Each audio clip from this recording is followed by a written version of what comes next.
Le Caire, la plus grande métropole du monde arabe avec ses 25 millions d'habitants. Ici, la nouvelle idole du peuple, c'est lui. Amer Khaled, 39 ans, un télécoraniste qui dispense ses cours d'islamisme toutes les semaines, un peu à la manière des téléévangélistes américains. Je m'adresse à vous, les jeunes. L'éducation religieuse, c'est très important. Faites comme le prophète. Lorsqu'il partait en guerre, il arrachait son uniforme pour aller étudier. À l'antenne depuis 3 ans, Amer Khaled est devenu la star de la jeunesse. Le magazine Time l'a élu parmi les 100 personnes les plus influentes de la planète. Et sur Internet, son site cartonne avec 26 millions de visites l'an dernier. La recette de ce Michel Drucker égyptien, un subtil mariage entre la stricte application du Coran et les plaisirs de la société de consommation.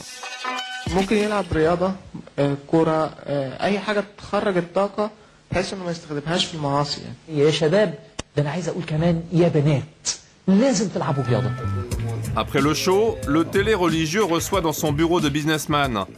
Amer Khaled partage son temps entre Londres, Dubaï et New York. Rolex au poignet, sourire carnassier, le premier youpi islamiste du pays est fier de sa réussite.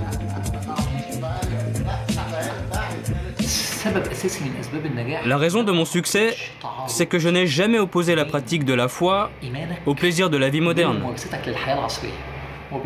Prenez les femmes voilées par exemple. Elles peuvent tout à fait profiter de la société de consommation tout en restant fidèles à leur religion. Je n'y vois aucune contradiction. Un discours résolument moderne qui crée des vocations. Chaque chaîne a maintenant son télécoraniste. Le show business a remplacé le prêche de la mosquée. 3, 2, 1, ça tourne. Si tu veux renforcer ta foi, fais comme moi. Je m'adresse directement à Dieu. Dieu a réponse à tout. Dieu est le plus grand. Dans cette ville aux 1000 mosquées où l'islam est la religion officielle, Amer Khaled et ses clones ont su relancer le port du voile chez les bourgeoises et même en faire un produit tendance. Dina Choukri est une styliste renommée. Elle a créé cette boutique spécialisée dans les femmes voilées. Déco des années 70 sur fond sonore des sourates du Coran, cette adepte de l'islam pur et dur adapte la mode occidentale aux contraintes religieuses. Par exemple, cette robe, la femme occidentale peut la porter telle qu'elle.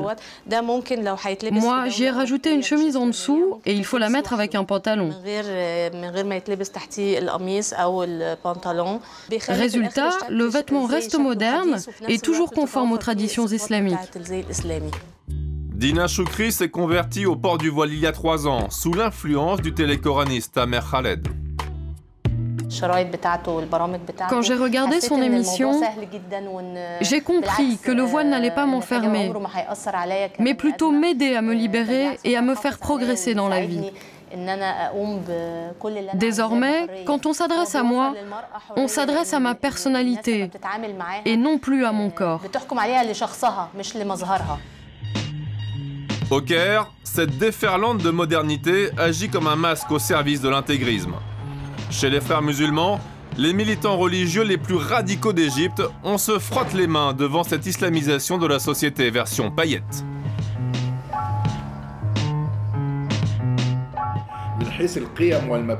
C'est vrai que tous ces prédicateurs s'expriment d'une manière différente.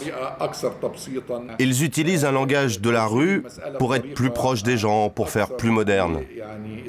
Mais en fait, c'est le même discours que le nôtre. Cible privilégiée des youpi islamistes, la jeunesse dorée du Caire, comme Rana, 20 ans, employée dans une banque occidentale. Ses deux passions, la mode islamique bien sûr, et les prêches d'Amer Khaled. Les gens comme Amer Khaled, je les adore, parce qu'ils s'adressent aux jeunes d'une manière différente, contrairement aux prédicateurs traditionnels.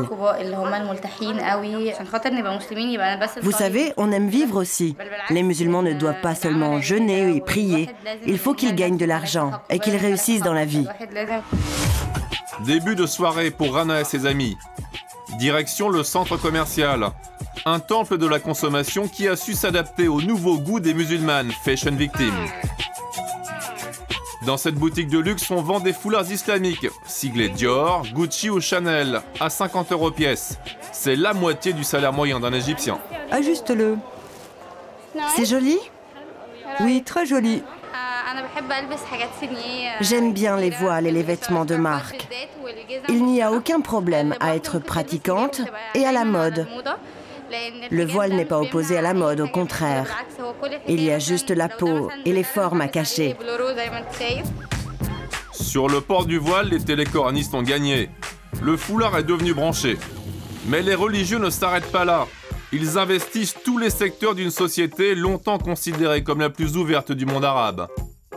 Comme Magda, une prédicatrice qui tient un magasin bio dont une partie des bénéfices est reversée au bidonville. La beauté extérieure ne suffit pas.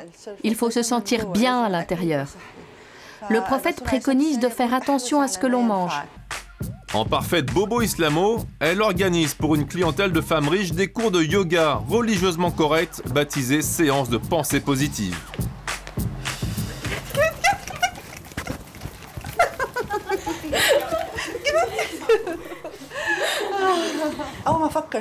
Quand vous avez une pensée négative qui vous traverse l'esprit, vous devez vous concentrer et respirer comme ça. Regardez.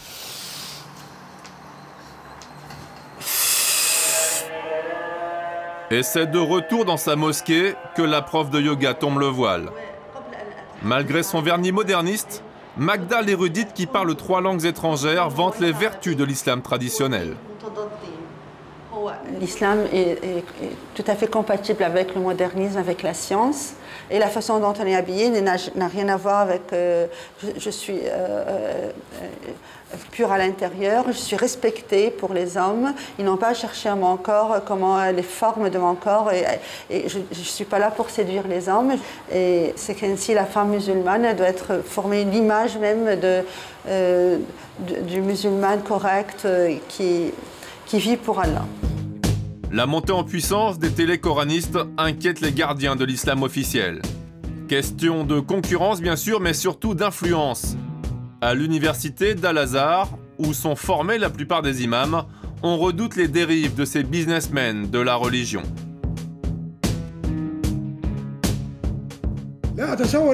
Je suis persuadé que tous ces nouveaux prédicateurs ne nous remplaceront jamais, nous les universitaires d'Al-Azhar. Tout ce qu'on leur demande à ces gars de la télé lorsqu'ils parlent de choses importantes comme la charia ou le voile par exemple, c'est qu'ils soient sûrs de ce qu'ils disent et qu'ils restent fidèles au livre.